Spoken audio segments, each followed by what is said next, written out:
안녕하세요. 제가 주로 아이들하고 주로 있다 보니까 약간 이렇게 좀 무거운 분위기에 별로 익숙하지 않아서 한 번만 더 해보겠습니다. 이번에 좀 나눠서 한번 해보겠습니다. 자, 이쪽, 이쪽, 이쪽. 자, 어느 소리가 제일 소리가 큰지 한번 저 들어보겠습니다. 예. 안녕하세요. 예. 안녕하세요. 예. 좋습니다. 예. 이제 이쪽 분위기 한번. 안녕하세요. 예. 무슨 군대 온 것 같은 분위기가. 어쨌든 좋습니다. 자, 이쪽.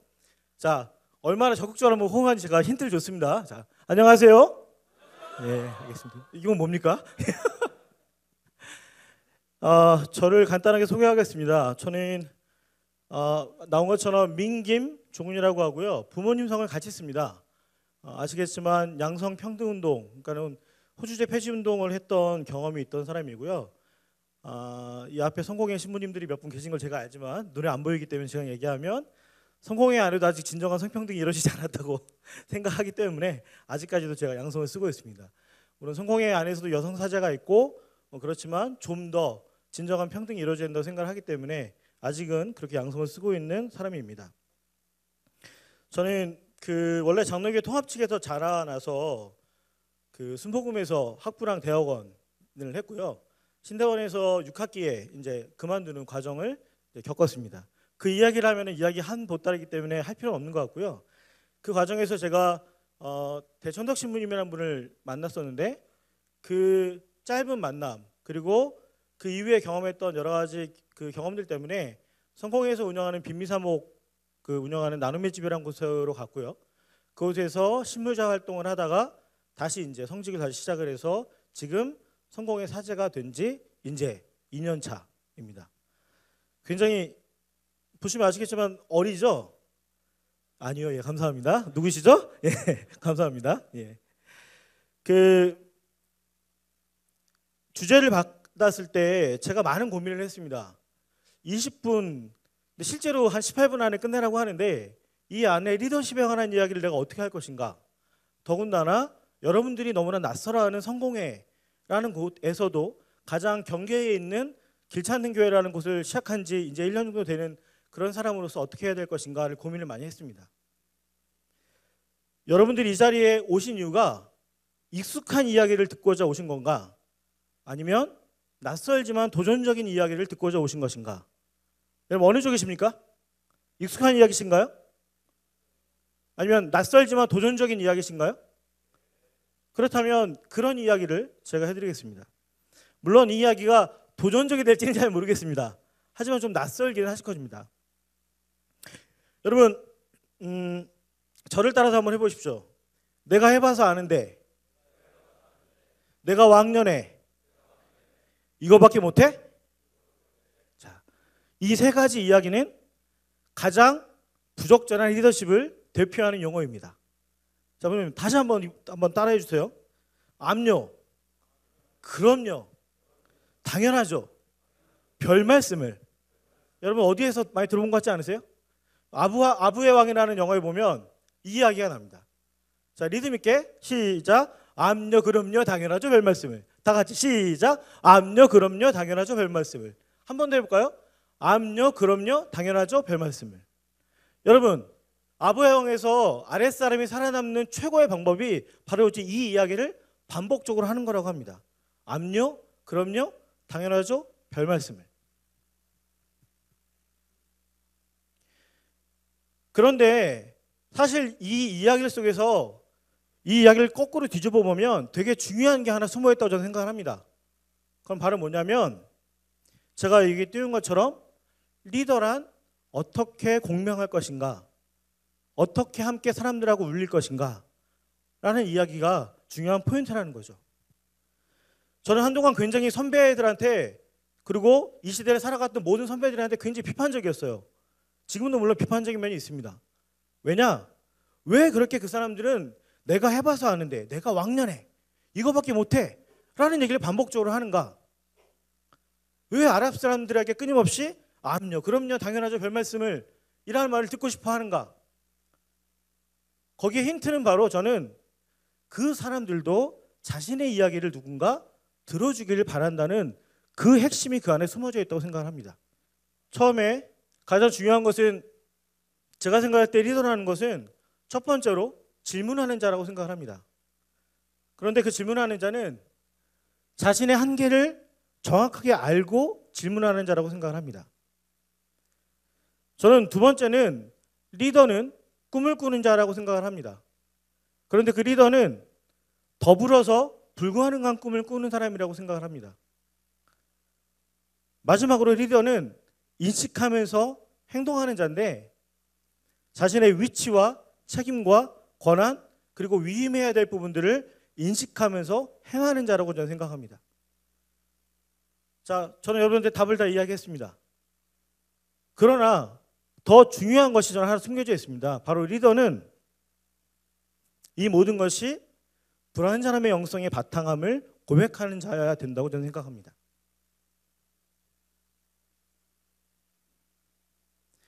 왜냐? 리더는 세워지는 자라고 생각하기 때문입니다. 리더는 여러분 성공회에서 굉장히 중요하게 여기는 이야기 중에 한 가지인데요. 공동체와의 상호 식별 속에서 세워지는 자라는 표현을 씁니다. 자신이 잘나서 앞에 있는 세 가지를 다 잘할 줄 아니까 그래서 그 사람을 리더로 선택해서 세우는 것이 아니라, 그가 속해 있는 그 공동체에서 그가 정말로 리더임을 인정받고 그 일정한 조건들을 공동체가 인정했을 때 그는 비로소 리더로 설 수 있습니다. 여러분들한테 세 가지 질문을 드리고 싶습니다. 첫 번째, 교회는 구원의 방주일까요? 아니면 하나님 나라를 향한 균열점이자 누룩일까요? 두 번째, 신자는 규정됩니까? 아니면 끊임없이 갱신되고 완성되어 갑니까? 마지막 질문입니다. 하나님의 신비는 교회 안에 머뭅니까? 아니면 너와 나 그리고 세상 가운데 존재합니까?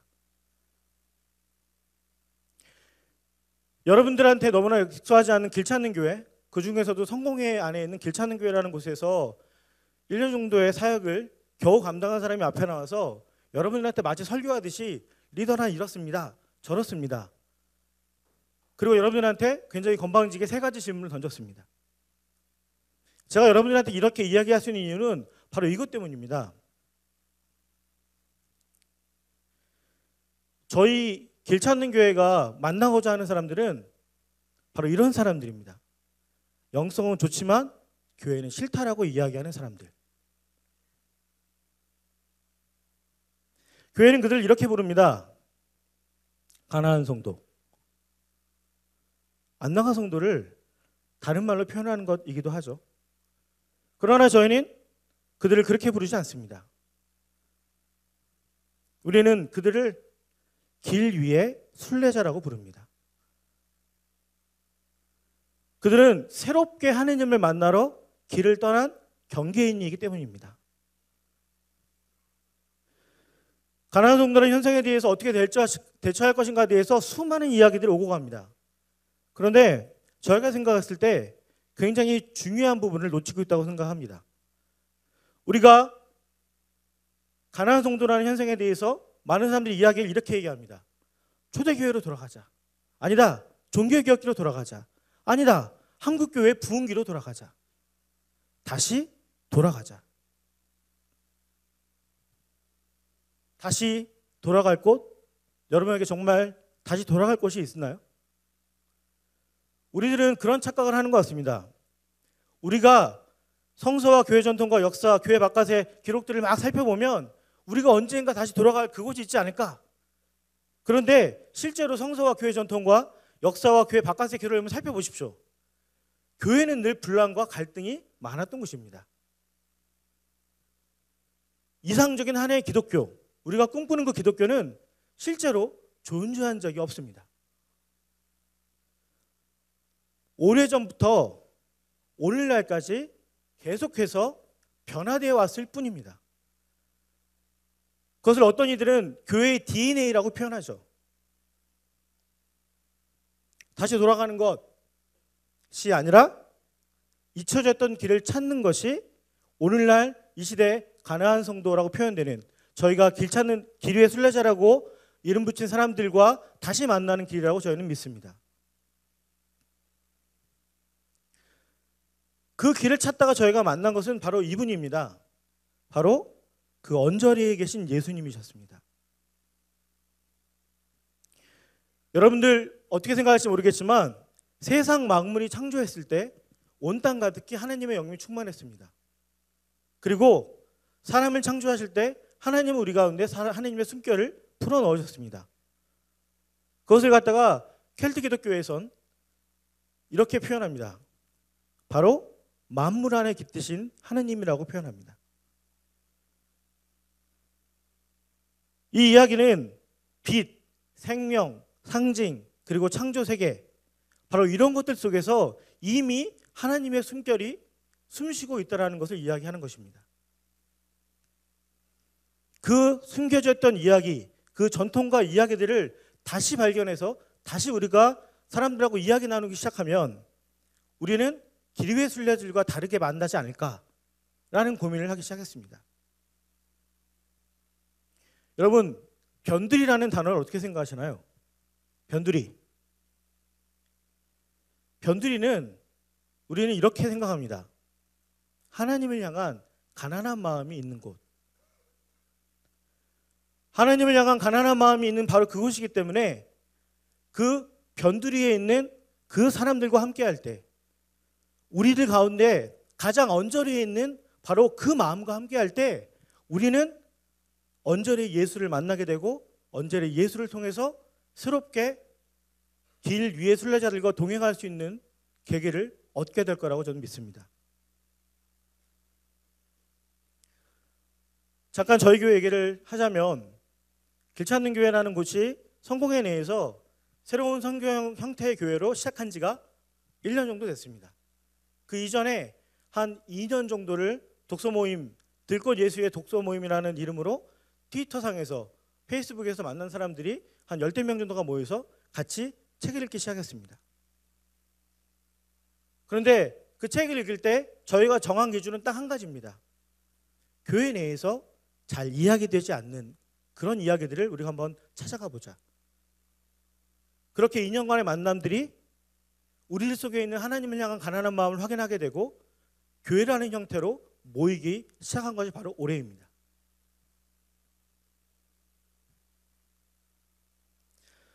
성공회에서는 성찬 예배, 성찬례라는 걸 드립니다. 그것은 바로 주님의 몸과 하나 되어 우리의 몸을 내어주는 그런 일들, 바로 그런 것이 이루어지는 현장이 바로 성찬이라고 우리는 고백합니다.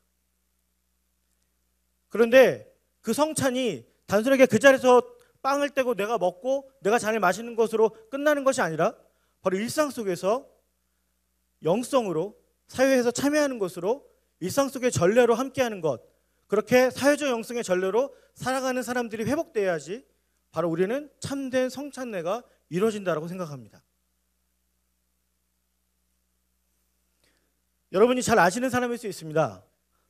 톰 라이트라는 분께서 이런 이야기를 했습니다. 여러분 다 같이 한번 읽어볼까요? 성찬은 하늘과 땅이 맞닿는 자리입니다. 우리가 교회 내에서 이루어지는 수많은 행위들이 있는데 그 수많은 행위들이 많은 사람들이 마치 이것과 저것을 나누는 그런 경계인 것처럼 활용합니다. 심지어 세례조차도 세례 받은 자와 그렇지 않은 자가 나누어져야 되는 것으로 생각합니다. 그러나 성찬 의미 자체가 하늘과 땅이 맞닿는 자리라면 세례는 세례 받는 자와 그렇지 않는 자가 맞닿는 자리가 시작되는 곳이어야 됩니다. 여러분, 애찬은 내가 있는 만큼 차별 없이 나누는 것이 애찬이라고 교회는 가르쳐 왔습니다. 사귐은 하나님의 숨결을 간직한 모든 사람들이 서로를 섬기는 것이라고 배워왔습니다.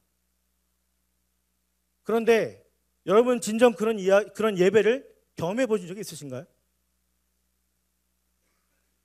성찬의 영성, 하늘과 땅이 맞닿는 자리, 나의 것을 아낌없이 나누는 애찬, 그리고 그에게도 하나님의 숨결이 함께하고 있음을 인정하면서 만나는 그 사귐, 그 세 가지가 바로 교차하는 지점을 저희 길찾는 교회에서는 사회적 영성이라는 이름으로 정리해냈습니다. 정리해냈다고 얘기했을 때 저희가 정리한 거를 오해하지 마십시오. 그런 이야기들 저희가 모아서 찾아낸 것이죠. 그래서 저희는 사회적 영성이나 이름으로 말씀의 전례, 즉 한 명의 사역자가 모든 말씀을 독점하는 것이 아니라 성공의 전통적인 예배 가운데에서 있었던 1독서, 2독서, 구약의 말씀을, 그러니까 히브리 성서를 읽고 다시 그 서신 성서를 읽고 복음서를 읽고 그러고 난 다음에 한 15분 동안 각자의 침묵 가운데 특별한 한 사람이 설교하는 것이 아니라 각자의 말씀을 나누는 것, 그리고 성장 가운데는 특별히 구별을 두지 않고 모두를 초대해서 함께 나누는 것, 그리고 전통과 오감 가운데 우리의 예배를 충분하게 살릴 수 있도록 하는 것, 그리고 상징과 이야기로서 함께하는 것들을 회복하기 시작했습니다.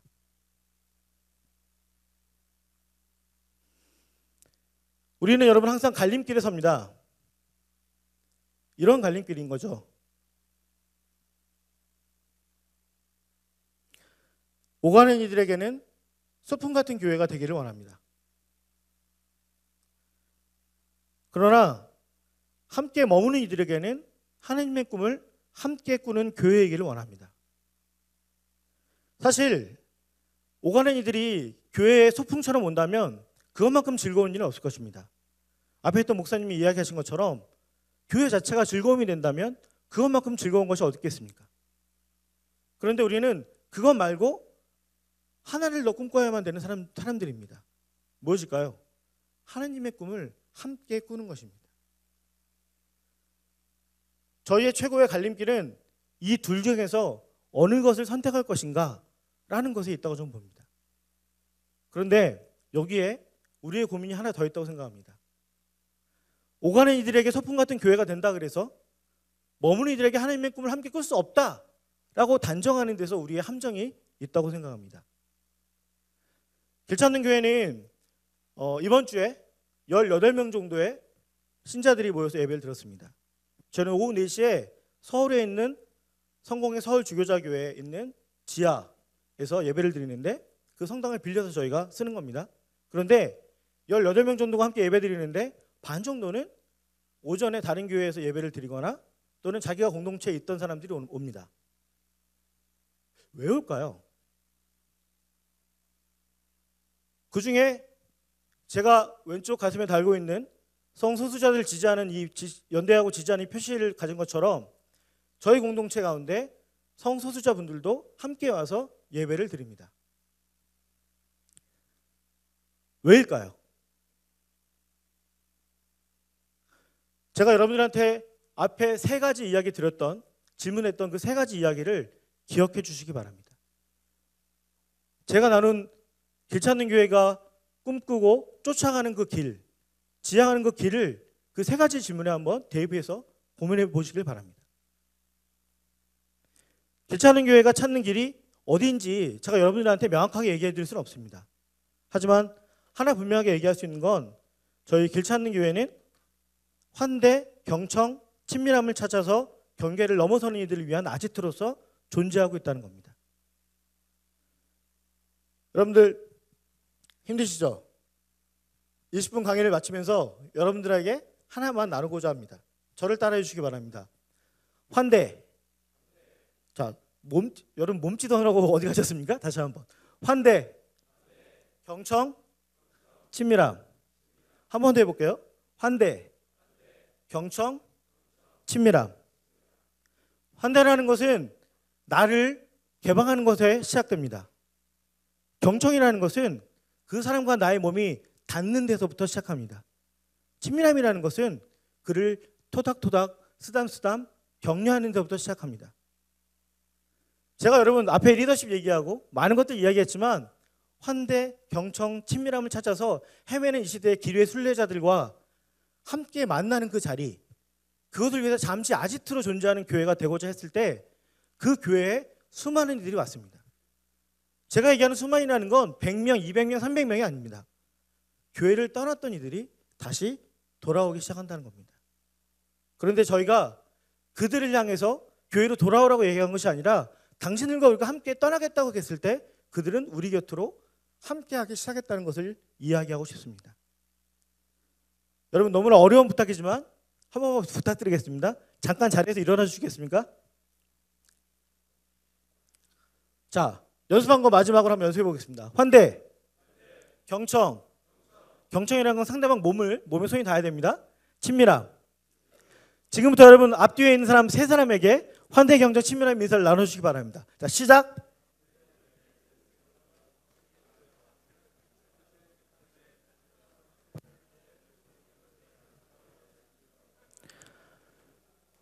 이것으로 여러분 강의를 마치도록 하겠습니다. 감사합니다.